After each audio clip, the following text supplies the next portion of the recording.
So, the Dalai Lama once, I've just got my notes here in case I go off track a bit, bring me back. So the Dalai Lama, he once said that there's two things that actually make you happy: having true purpose and serving others. And we're definitely in agreement with that. It's just having these two things in your life, just making your life, just these two things, adding these two things will drastically improve the happiness in your life. It's quite an amazing thing. I remember once I used to ask my mum when I was little. I was always a bit of a searcher, looking for the truth and trying to understand, there's got to be more to life. You've probably all thought of that yourselves, yeah? You've all, wondered, there's got to be more. We're just born, we live, and we die. To me, there's got to be more to it than that. And I used to say to my mum, what's the meaning of life? Like, what am I supposed to be doing with my life? And she goes, oh, well, when you grow up, you'll have children. And I go, but that doesn't make sense, because then I can't tell them what their purpose and meaning is in life. So it's just going to be generation after generation of people asking the same questions and not getting the answers. So, I was always searching after, these answers in life, and nobody could really tell me. And then finally, I came across meditation. I went to a meditation class, and my questions were answered. And so what I'm doing here tonight is just passing on the information that I've received. It's been a wonderful gift that I've been able to apply in my life for the last 26 years, and it truly has made my life so much more fulfilling and so much happier. And I have so much purpose and meaning in my life now that I didn't have before, when I was asking those questions that nobody could answer. But the answers are there. If we search, we will find. Seek and we shall find. So we tend to have, what most people do is that they make their lives really busy. Yeah? We're so busy in our noisy little world. We're, seeking activities. We're playing computer games. We're constantly scrolling through, our social media accounts and profiles and checking everything out. And we just make ourselves so busy in life that we put a wall up around ourselves. And we don't actually have any time to think about, what is my purpose in life? So it's a really busy world we live in, and this is where meditation is a very wonderful thing, because it gives us time to think and reflect on these big questions in life. It gives us a chance to take time out from our busy world and find answers, seek answers to these questions that make our life that transform our lives.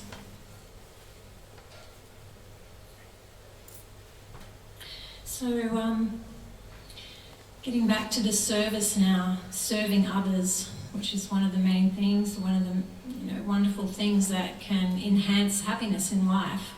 They did some really great tests in Switzerland once, and they were wondering, why are people giving? What are the results, and why do some people want to give so much? When in this world we're really brought up to think that the more stuff we get, the happier we're going to become. Yeah, that's the philosophy of the materialistic world is, gathering the stuff and that's going to make you happy. And then wondering, well, why are some people so giving? And so they did all these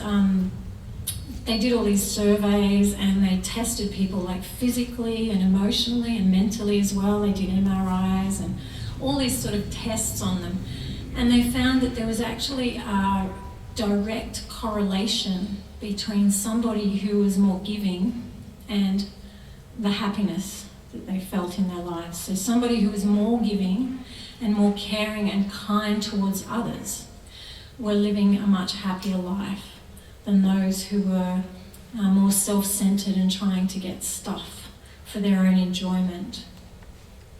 So, and one of the reasons for this is because our true nature, our true spiritual nature, is to serve others. You know, it's a part of us to be living a life of kindness and care towards others.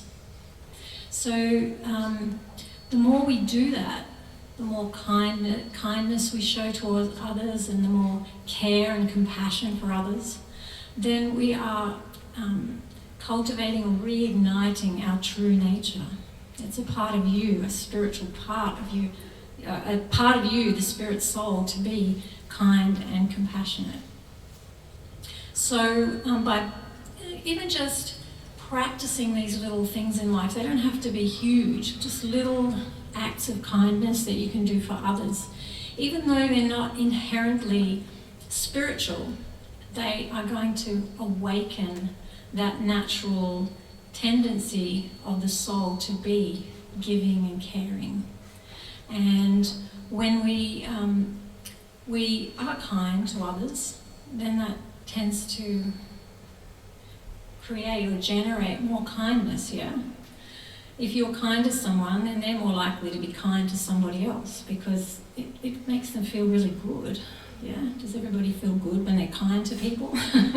When you're really nasty to people, you don't feel so good. You know, if you are kind to somebody, then and it rubs off. It's like you drop a little stone in a pond and the little ripples. It's like a ripple effect, yeah?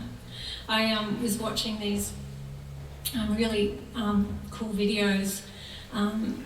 There's this guy, he goes around and he tests the homeless people, you know. And one of them, he went up to the guy and he said, look, I feel sorry for you. The guy was doing it rough on the streets. And so he gave him like $100. And he said, look, here, take this. And he goes, no, I don't want to take all that money. That's a lot of money. He goes, no, please take it. So they hid, he took the money and they hid the camera behind a tree. And so they're spying on this guy. And he went into the liquor store. But it wasn't just a liquor store, it was actually the front part of a department store. And they're going, oh gosh, going in to buy grog, They were a bit disappointed. And he came out after maybe half an hour or an hour, and he brought all these bags out with him, bags of stuff. And they couldn't see what it was, but they were thinking it was all, alcohol. And they watched him walk out, and in this park there were a lot of other homeless people. He wasn't the only one. And in America I think the rates are much higher than they are here. And these are people who are just good people that may be out of work. They don't have a social security system like we do. It's much tougher in America. And he went around to all the homeless people. He bought them food, bags of food. And he just went around and there were families, whole families, and he fed everybody. And he actually didn't have any food for himself. And the guy was amazed. He had to go up to him and goes, look, we just tested you. And he said, we just thought you came out of the liquor store with, bottles of grog. But he said, why did you go and feed those people? And he said, they're doing it really tough. They need help. And so someone who's, and the guy ended up, giving him $500. He goes, look, here, take $500. You really deserve this. And the guy didn't want to take it, but he did, But I think somebody who's actually done it tough themselves and they've been through suffering, they can relate to how other people are feeling and that suffering that they're feeling, and they actually find it really hard to see others suffer. Yeah. And there was another story where, another video where a guy was lying on a park bench and he had his backpack as his pillow, and this guy was testing again, a different guy this time, and he put $100 under his backpack, and when he woke up he was like, whoa, $100, someone's given it to me, And so he, went into Target and he came out, he bought a sleeping bag and a pillow and a few other bits and pieces, just bare necessities in life. And this guy, he came up to him on the phone, he didn't realise that this was the guy that gave him the money, and he came up to him on the phone, and he's talking to his, wife on the phone, saying, "Oh no, we've got to find the money to help my daughter. She's really sick, and she needs hospitalisation. She needs this medical help, and we don't have any money. What are we going to do?" And this homeless guy's listening, watching this guy and listening to what he's saying, and with that, he just said, "Look, you're doing it rough, aren't you? I can hear about your daughter here." He said, "Just stay here for a minute." So he went back to Target and he took all his bags of stuff back. He returned it all. And he came back with the money. And this wasn't even a guy that was homeless. He was well dressed and everything. He was just, doing it hard. There were some difficulties in his life, And he gave him the money. He said, "Here, give this, use this for your daughter's medicine."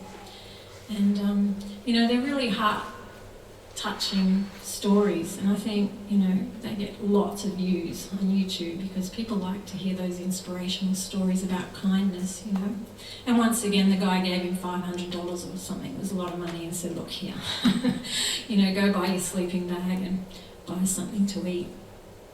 So it's actually natural for us to be kind and to serve others. It's actually intrinsic to us, the spiritual being.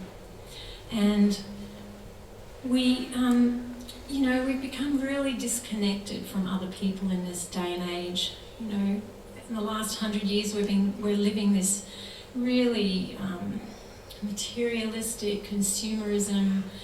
It's an experiment on humankind. We're taught that stuff's going to make us happy, and the more stuff we have, if we don't have enough, then you're not unhappy because you haven't got enough of it. You need to get more. So it's called the age of consumerism, and it's been like that for about 100 years now, and it's never been known in the history of mankind, this consumerism. And this is what we're brought up with, that we need to we need to get more of everything, and we need to live a self-centered life, And it's while ever we're living this self-centered life, where it's all about me and what I want in life, we're actually never going to find happiness, because you are so far away from your true spiritual nature. So, we've become really disconnected from others, and we need to really find that connection and that compassion to others. And as I said, even though it's not innately a spiritual activity to help others, it is going to reignite that natural spiritual desire to serve others, and with kindness and compassion. And the more we do it, the more it becomes second nature to us, and the happier we become within. Jaya Shri once, she sent me a transcript of an SBS show that was on, and it was, the happiest people. They did a big survey with quite a few hundred people, maybe thousands. It was quite large, and they came to the conclusion that the happiest people were those who meditate, and the next happiest were those who help others in one way or another. They're more giving type people, they're happier.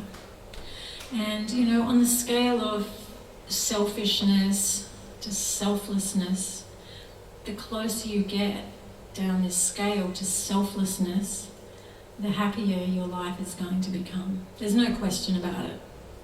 It's more in tune with your true nature. And if we're living according to our true nature, then happiness is there, because the soul is actually blissfully happy.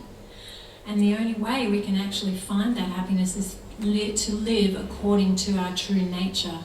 So selflessness is a part of our true nature, whereas selfishness is far away from our true nature. So the further we get away, the more unhappiness we're going to find in our lives. So the main purpose in life is to reconnect with others, but we need to reconnect with the Lord in our heart. And this is the real meaning of yoga, to reconnect in union with the Paramatma, the Lord in the heart, in your heart. Everybody has a form of the Supreme Lord within their heart, sitting beside you, seated within the heart. And it's described in the Vedas, a beautiful description is that there's two birds in the tree. One is you're busily active, trying to, get the fruits of your activities, enjoy in this material world in some way. And the other bird's sitting there next to you, just waiting for you to turn back towards him and to have that beautiful, loving, deep relationship once again that we have forgotten, because we've forgotten that we're even a spiritual being. We've forgotten, that we do have this wonderful relationship with the Paramatma, with the Lord in our heart.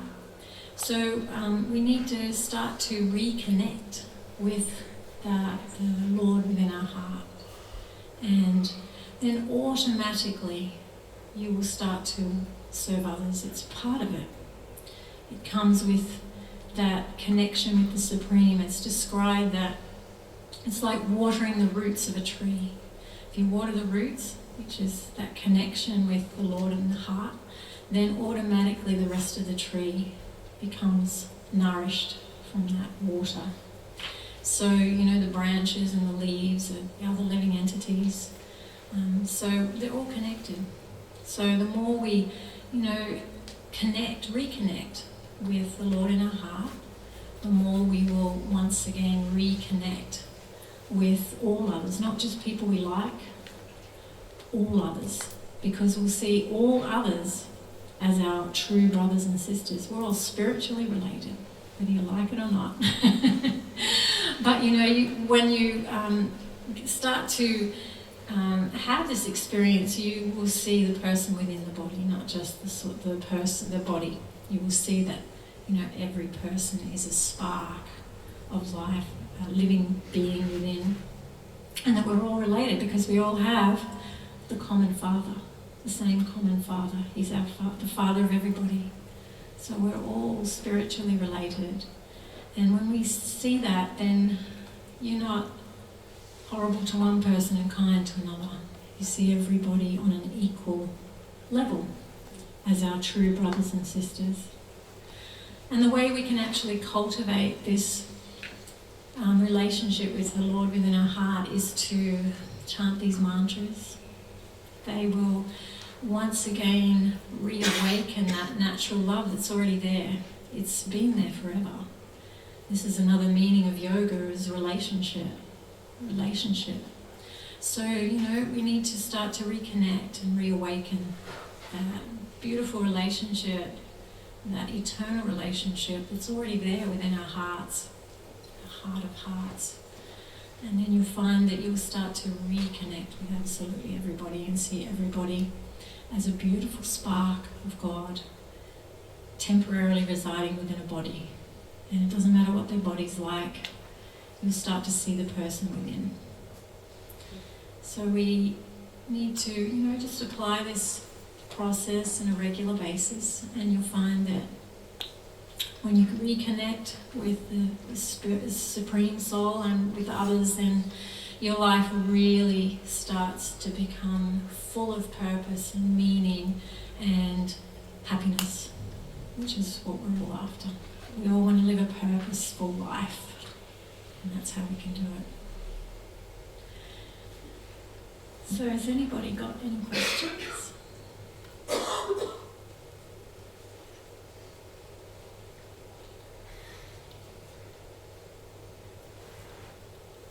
Okay, so I'll hand you back to the strings attached. Some more beautiful kirtan.